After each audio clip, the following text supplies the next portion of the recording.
How are you, mate? Hey, buddy, how are you? Yeah, good. How about yourself? Yeah, all right. Sorry, mate. I was doing a favour for Chris Walker's got like a fundraising thing on today. Oh, okay, yep. Posting about male suicide. Yep. And for whatever reason, being a technical idiot like I am, I couldn't get anything to work. No, that's okay, buddy. Really appreciate your time, mate. Hey, not a lot. I know you're very busy these days, mate, with your own podcast, Andy Raymond Unfiltered. So, mate, yeah, really appreciate your time. All good, all good. So just to give you a bit of a background of what I'm doing here, I do... Keep going. Stuff I'm trying to promote the game of rugby league here in Perth. Yep. So my page is NRL Fans WA. Yep. I go to local games, take photos, videos of the seniors and juniors. Good on you. But I also promote the rugby league, the NRL, here in Perth. Yep. And especially with the possibility of an 18th team coming in soon. Yeah. The more exposure we can get over here, the better. 100%, mate. 100%. No, good on you. That's awesome. So just want to start, mate. Bit of a history for people that are on my side that are, don't exactly know who you are, but they should, my opinion. The son of Mike Raymond, famous commentator for Channel 7, Bathurst and Supercars back in the day. Your nephew of Channel 10, Steve Raymond. Yeah. Yeah. How did you sort of find having those two in the media and sort of living up to, I guess, expectations coming along with those two in the media? Yeah, I loved having them as father and uncle first and foremost, and that's what they were. They were father and uncle. They weren't TV Dude 1 and TV Dude 2. Never tried or never actually thought about living up to that family name, because the reality is both are legends and icons of Australian television, and that was only going to end in tears for one person, and that one person was going to be me. So I got that out of my mind pretty quickly. Never pushed into it, Jamie. Never. It was never suggested. It was never really spoken about. I was an enthusiastic and sporty kid, loved all sports, extremely active, played all sports. And Dad used to, as you said, work at Channel 7. And Channel 7 back in the day was only 10 minutes up the road from home. And I sort of got into my early teen years, and Dad would work a lot of weekends, and I would go up and get the coffee, go to the printer and get the scripts, go and get lunch. And when I wasn't playing errand or coffee boy, I'd sit down, not with Dad, but I'd sit down next to one of the other journos or one of the other editors or producers or directors, and I'd pull up a chair and I'd sit down and shut up. And I would just observe. And if there's one thing that I am, it's a sponge. I will bring in and absorb any information and every bit of information that is thrown my way. And that's how my learning curve started. And I got a bit of a bug for it, and I didn't know if it was my future. I didn't know if my future was going to be in front of the camera, behind the camera, holding the camera. And so, doing that every couple of weeks turned into doing it every second week, turned into doing it every week, turned into doing it Saturday and Sunday, after football, before BMX, or after cricket, or whatever it was. And I showed a real willingness to not only learn, but then absorb, and then I start asking questions. And that, to a degree, rubbed a lot of people the right way. They could see it was a natural enthusiasm, a natural willingness. It wasn't the old man threatening to kick my ass if I, didn't learn or whatever. So that's how it sort of started, mate. And the longer that journey went on, the more I understood that the guys and girls that I was learning from were just a wonderful group of people. Maybe not names that will go down as Logie winners or legends of Australian sport. Very, very good operators, more than capable, awesome operators, but just awesome people. And they were willing to help and take a bit of a punt on a 15-year-old, 16-year-old kid. And for that, I can never, ever thank them enough. And I still say thank you to them when I see them all these, 35 years later. So I was the work experience kid who, instead of sitting on his phone or sitting in the corner and not saying anything, I was the work experience kid that sat down, shut up, watched, learnt, then asked questions. And I think that was where the start came. Is that the sort of advice you'd give to young people trying to get into the media business these days? Yeah, look, it's really different these days, Jamie. I'd be lying if I said it wasn't. I was sort of late 80s, early 90s. I started work in 1990, and I reckon I was one of the very last ones that didn't require a university degree or test results from somewhere saying that, I knew where to put the comma in a sentence, or I knew when to put a full stop and not an exclamation point.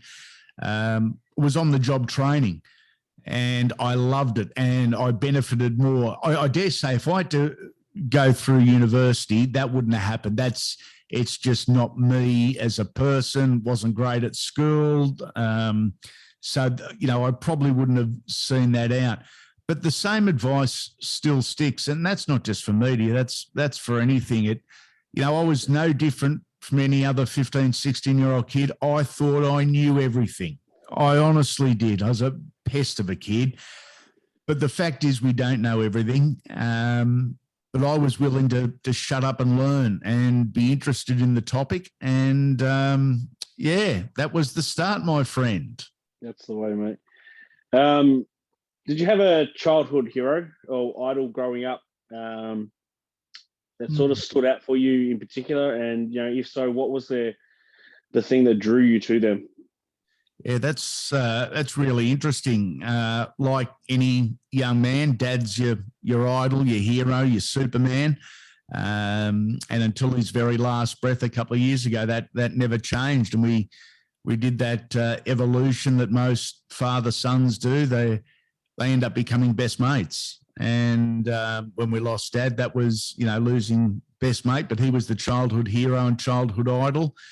On a sporting field for summertime, the hero was Dougie Walters. And Dougie Walters actually lived up the road on the other side of the park to us.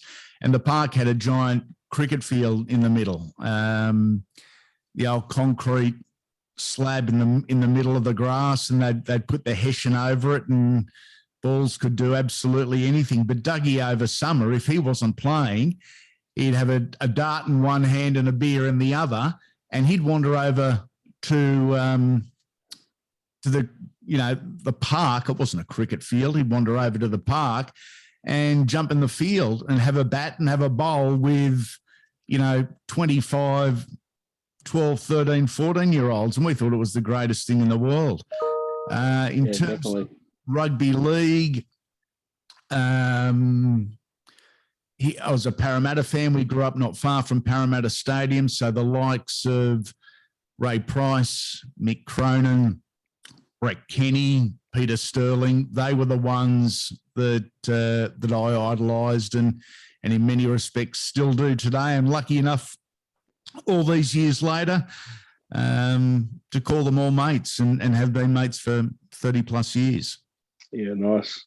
Yeah, it would have been an absolute experience to be able to have Dougie Walters come down to the park and Cracking, and absolutely didn't offer tips or didn't take it seriously or didn't hassle anyone. He was just a big kid at heart and wanted to. He wanted to see young blokes out enjoying cricket, and that's exactly what we did for 3 or 4 months of the year. Yep, absolutely. Yeah, you can't take that sort of experience away from anything like just to have someone like that down there. Yeah, imagine that happening now, and Marcus Labuschagne or Steve Smith wandering to the local park in between test matches with a couple of coldies and a smoke and playing with the kids. Like the world changes, but it just wouldn't happen. So we were really fortunate and we loved it.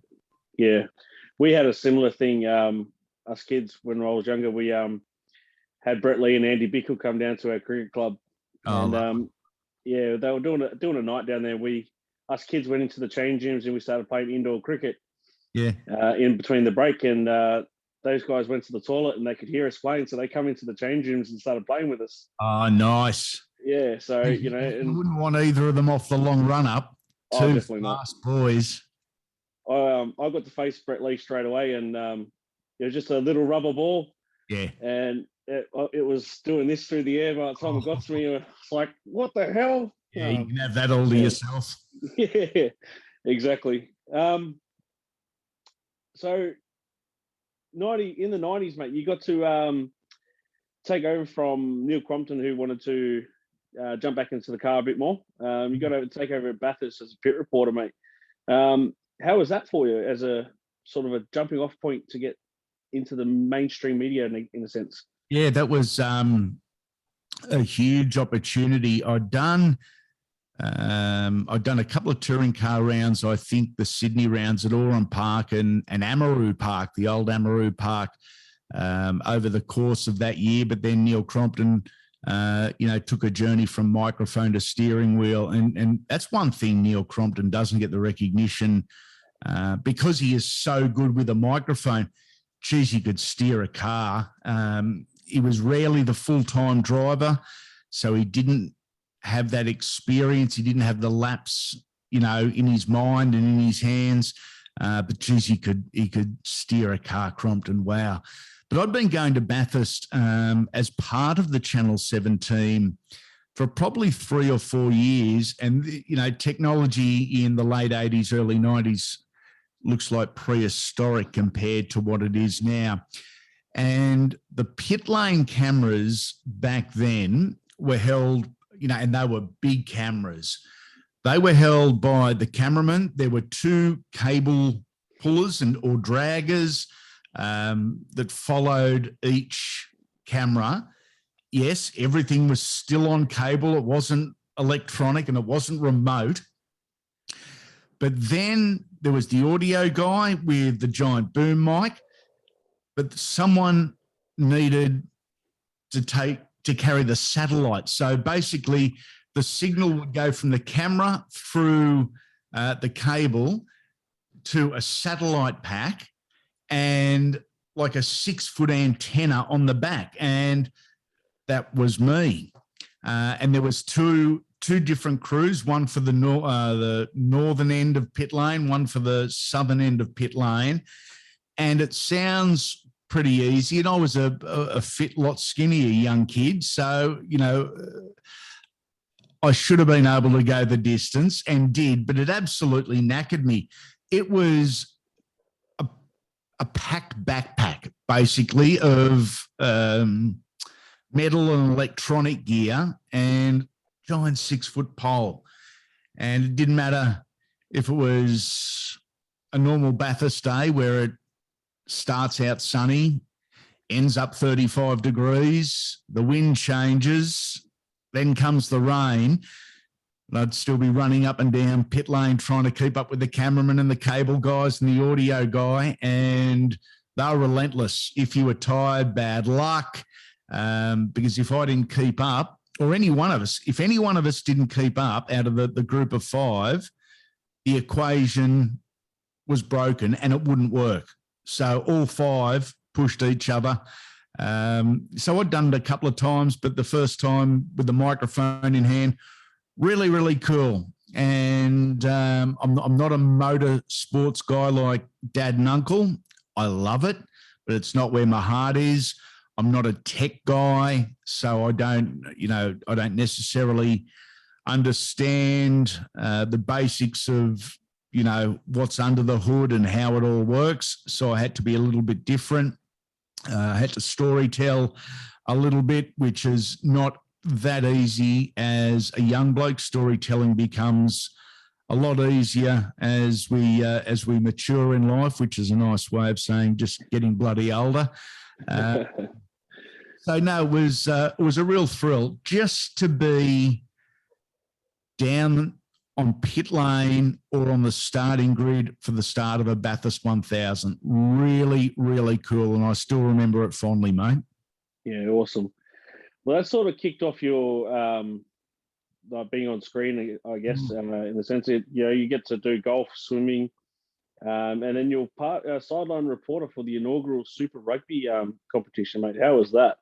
Yeah, very different. Channel 7 had signed the Rugby Union from Channel 10, and they brought in from Channel 10 Gordon Bray as head commentator, the great Chris Buddha-Handy, Timmy Horan as the commentary team. They had no one in mind specifically for sideline, but an edict came down. They wanted a homegrown product, someone at Channel 7. They didn't want to bring, an entire commentary team over from another network. Pardon me, buddy.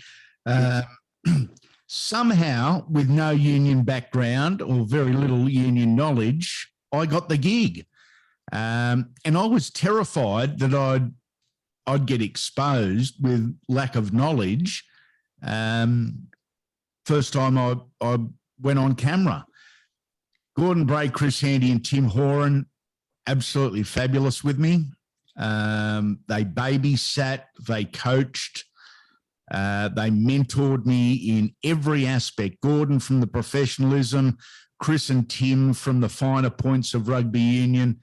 And I had an unbelievable year. I loved it. And I look back so fondly that, trips to New Zealand to do the Bledisloe Cup at Ballymore and the Sydney Football Stadium. An amazing year. I still had no bloody idea what they were doing in that game, but an amazing year. And, I think it was at that stage, a couple of people might have taken notice and said, look, he doesn't know what he's bloody talking about with the cars and the rugby union, but he's gone all right. So if he's been able to bluff his way through these two sports, maybe if we give him a sport that he's at home with, maybe he'll go all right. And thankfully, a couple of years later, when Fox Sports started and the Super League war had been run and won, I got the opportunity on rugby league. Yeah, I was just about to get into that. So it was 97 that you started with Fox Sports? Yeah, 1997, April Fool's Day, 1997. I'm still not sure if the joke was on me all these years later, but absolutely loved it and did the motorsport, the bikes anyway, for Fox Sports, who were the host broadcaster for the World Superbike and MotoGP at Phillip Island. And that was a 7 or 8 day exercise twice a year. Huge responsibility, huge production, and Fox Sports under legend Saul Stein, polished motorsport TV production like it had never been polished before. And we were the benchmark. The Fox Sports coverage was the benchmark on a world stage. The Americans, the Europeans, they would come out to watch how we did it. So professional, so polished, so good.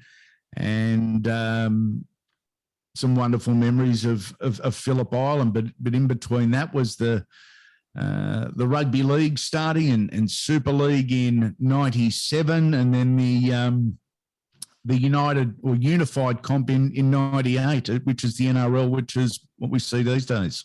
Yeah, absolutely. What do you remember about the NRL, ARL, Super League ARL battle? Anything in particular that sort of jumps out at you that you remember about that sort of period? There were just news stories breaking every 15 minutes. Yep. It just didn't stop. And mobile phones weren't what they are now. So communication was very different. There was no social media.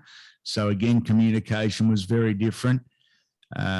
So many decades-long friendships were broken. None with me, because I was reporting on the facts. But those in the game that had been mates for 40 years fell out over News Limited versus the ARL. Mate, that's horrible to think that people went to war for the almighty dollar at the expense of the game. You would hear stories about, infighting at clubs because some players had been approached through their manager or through a third party to go to Super League. Others hadn't. Then the others wonder why they haven't, and if they'd been sneaked or dudded by someone else. It was continually evolving, the news story cycle. And to try and do it justice, just how crazy it was, is almost impossible. And I've asked that same question on my podcast to a lot of the guys, the Laurie Dailies or the Ricky Stewarts, who lived through it and benefited from it ultimately. I did an interview with Jason Hetherington late last week, the great Maroon and Kangaroo hooker.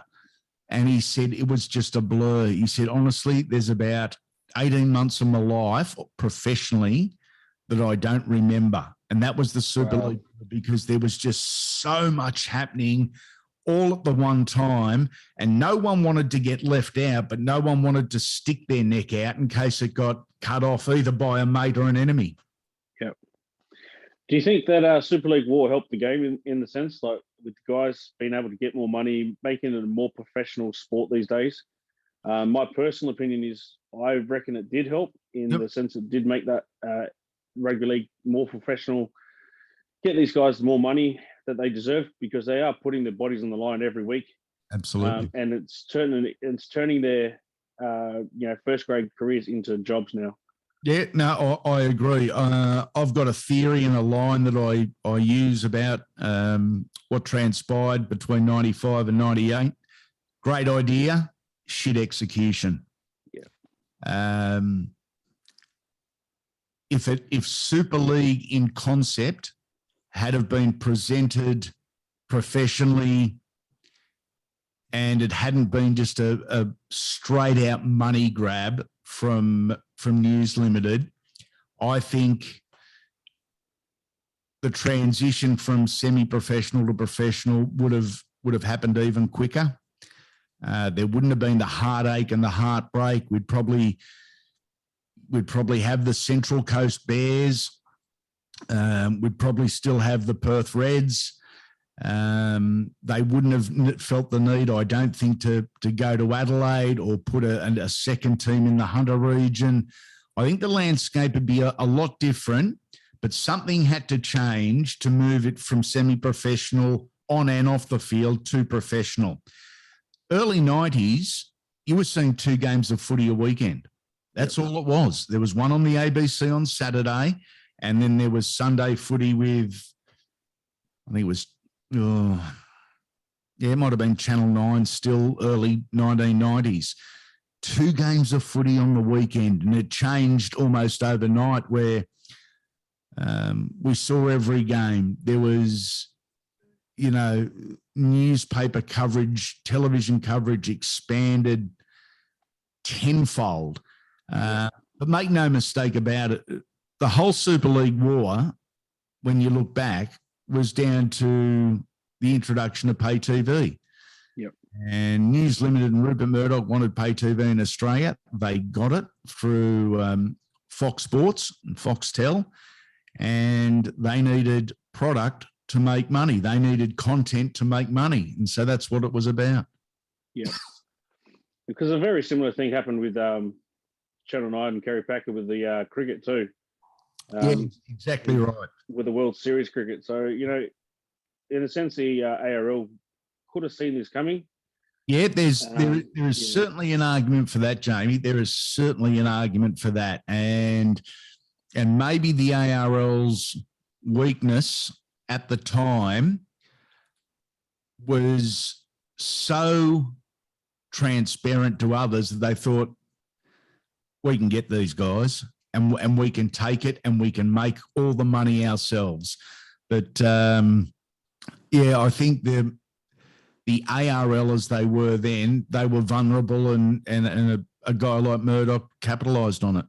Yeah, absolutely. Do you have a dark time in your life that you sort of went through, and a bit of advice for people of how you came through it?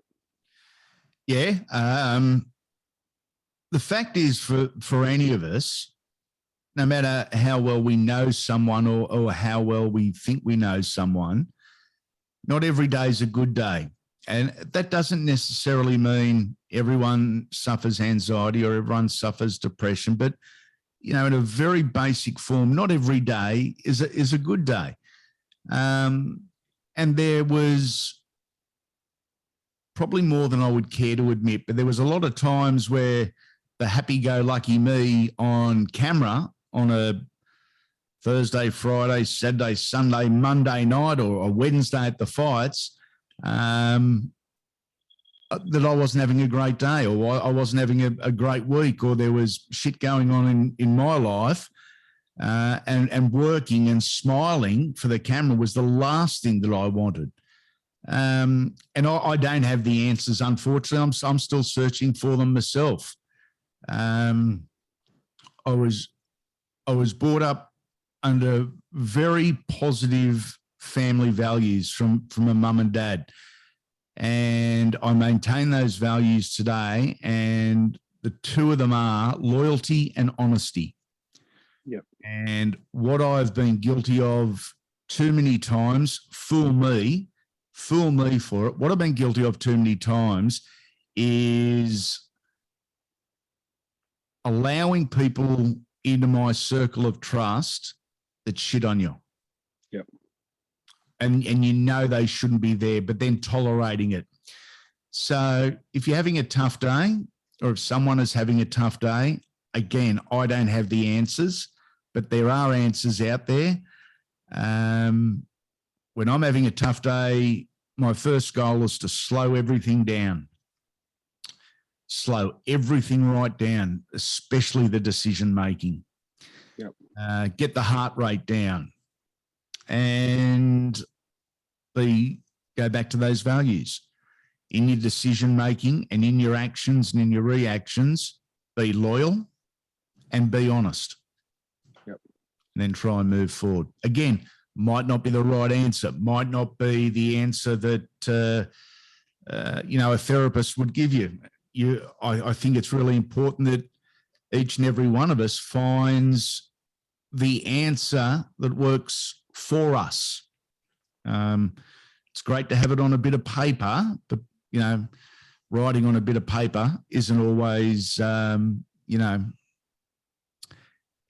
correct for everyone. It's a generalisation. Yeah, everyone's different. Everyone's different situations. Right. Yeah, that's right. How did you deal with your cutbacks from Fox Sports in 2020? I mean, and they didn't even ask you back. I mean, I was watching an interview that you had, and you were talking about it. And mate, I could not believe that Fox Sports didn't ask you back. And you said at the time, you understood that the COVID cutbacks. Yep. You got that point of it. but to sort of just be dumped and not even asked to return or anything like that after all your service since 1997. I mean, that's, yeah, you go back to your things of loyalty and that, and you just basically get shat on. How did you deal with that, buddy? Well, there you go. And there's a direct link. I said honesty and loyalty, personal values, and throughout this whole thing, I've been honest and I've been loyal. And Fox Sports gave me a 7-minute phone call. They read the legal letter, and that's it. Yep. After 23 years, that's not loyal. And, I understand why it happened because of COVID. And it is what it is. And I've moved on. Disappointed. Yep. Shattered. Yep. Pissed off. Yep. All of the above. Do I hold a grudge?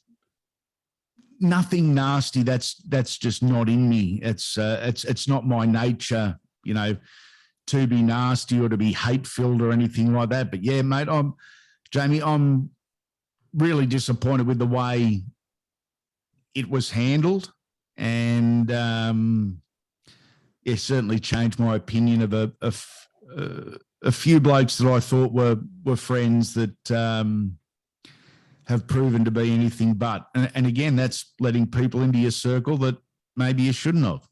Yep. So your podcast these days, mate, Andy Raymond Unfiltered, mate. I've listened to a few of them. I was listening to one the other day.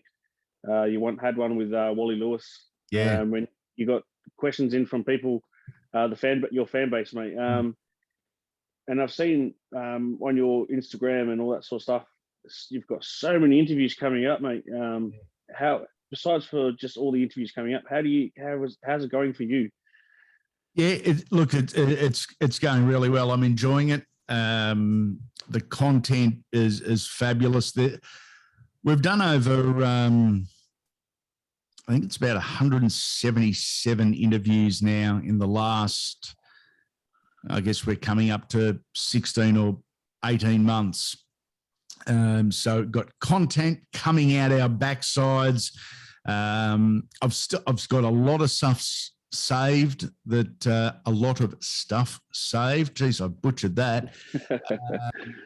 That I can use at any time. And the really nice or the really cool thing about the podcast, there's nothing time sensitive or time critical, and you can listen to any episode at any time when you want to, and it's going to make sense. A lot of podcasts talking about the footy this weekend or the footy next weekend. Well, if you listen to that in 6 weeks' time, it makes no bloody sense.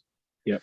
The way we've done it is you could literally start at episode 1 and binge your way through until you catch up, and everything would make sense. And the guys we've spoken to and the stories they tell, and I'll come back to this one, I do so often in interviews, was fortunate enough to sit down with an old mate, Bobby McCarthy, the South Sydney icon, legend. Wow, yep. It's a 3-part interview on the podcast, and mind-blowing. He is telling me stories firsthand about his coach, Clive Churchill. Wow. Now, when we hear stories about Churchill and Raper and Langlands and going further back, the legends of the game, very few times are they firsthand. So it becomes Chinese whispers, because he said he told me that and he heard that. And this is Bob McCarthy saying, well, Clive came into the dressing room and he pulled me aside and he said this. And I'm sitting there thinking, holy shit, this is fabulous. Yeah.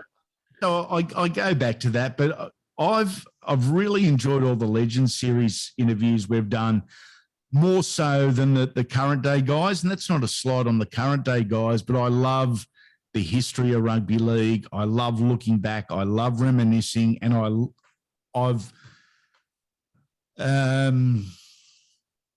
allow them to tell their story. Yep. I don't dictate their story to them. I, as an interviewer, may point them in the direction that I want to go with a line of questioning, as you've done here, and very well, I might add. But I allow them to tell their story. And whilst that seems easy, it's not an easy art, because when you're in an interview situation, there are so many things that you want to ask and so many things that you think of along that journey, but you can only ask. Yeah. You can't let the interview go for 4 hours, 18 minutes. So I allow them to tell their story and then pass that story on to you guys. And the response has been awesome, mate. I'm loving it. Yeah, awesome. That was just what I was going to ask you as well. Like advice for people like myself. Like I've only been doing my page for about 6 months now. Yep. It's only got about 1,200 members on Facebook. Great start. Yeah, so I've been pretty happy with that. A lot of the people that are on there are from Papua New Guinea. Yep. So rugby league nuts. Yes, they are. And I've only been doing interviews in the last probably month.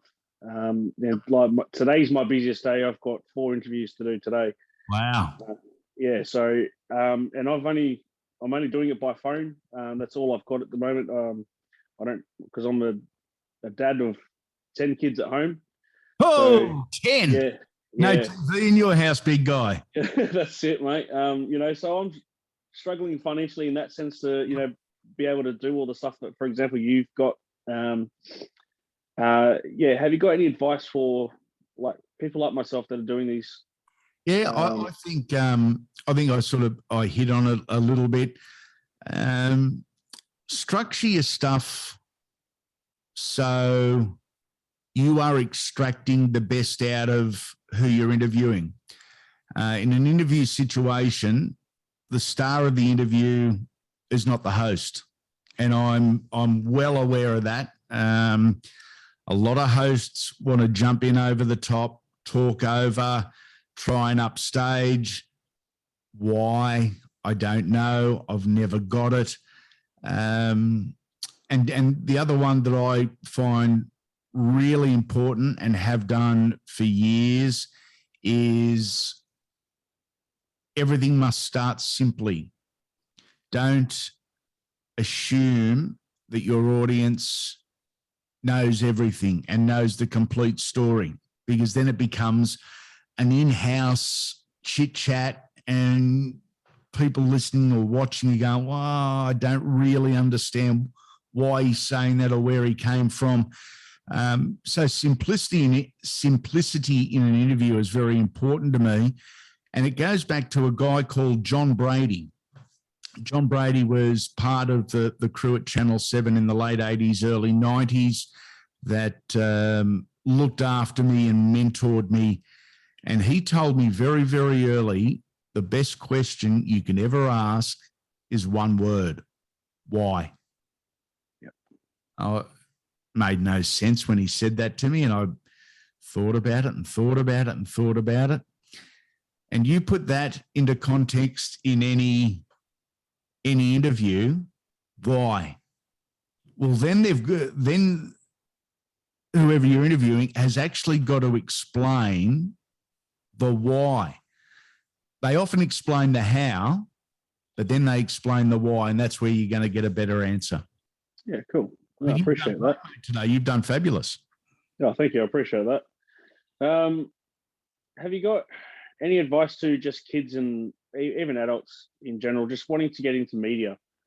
Not obviously a lot of the media stuff these days, they have to go through university. I know you've touched on, like we were just talking about then, but any sort of advice for them to steer away from this or go into this path? Or I think it's just really important, and it's probably not just a media thing, but it's something that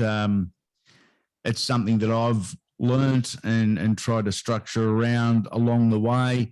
And it's for any job or your life in general. And it's those 2 values that I mentioned earlier: be honest and be loyal. But most of all, be honest and be loyal to yourself before anyone else. And if you want to do something, then find a way to structure your life that's going to give you the best opportunity at doing that. And don't cut the corners.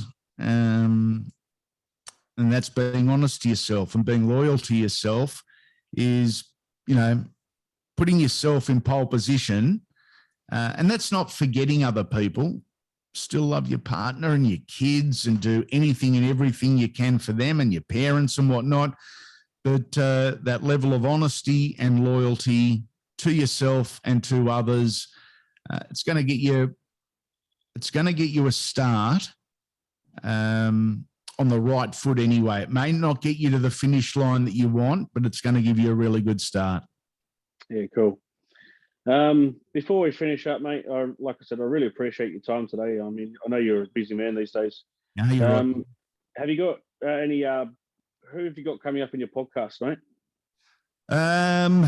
You're really testing me, guy. Tomorrow I've got a question and answer with dual international Matty Rogers, former UFC star and Aussie champion James Tahuna. I've got on the weekend. For next week, I've got Will Hopewadi, Nathan Kalis, and the list goes on and on. We've had some wonderful guests. There's been a bunch of interviews over the last fortnight. They are ongoing. I did a Rockhampton trip last week. I'm doing the Gold Coast and Brisbane next week. Yep. Hopefully I'll pick the quaddie up on the Melbourne Cup tomorrow, so petrol money's not going to be an issue. Mate, we've got a lot going on, considering it's the off season, and really enjoying it. Yeah, no, that's great. Just like to say, from what happened with that COVID stuff with Box, mate, to see you land on your feet with this podcast, mate, and to see so many people coming on there, like I said, I've noticed all the stuff that you've got coming out, all the content, mate. Yeah, congratulations. Thank you, buddy. I really appreciate that. And I can't tell you how much it means that when someone like yourself says that, or I get a message on Instagram or Facebook from a guy or from a family that I've never met before. And the amount of messages I've got from men in families saying, Dad and I watched the footy for 20 years. We feel like you're part of the family because you were there every Saturday. We now listen to the podcast and we're really enjoying it. Thanks. And I'm like, man, I should be thanking you. Don't thank me. Thank you for your support. So really appreciate that, Jamie. And mate, wishing you all the best with the NRL Fans WA page. You're off to a great start, mate, and some cracking interviews. Some good support, and I've got no doubt that'll continue. No worries, mate. Thank you very much for your time, buddy. Have a good day. See ya.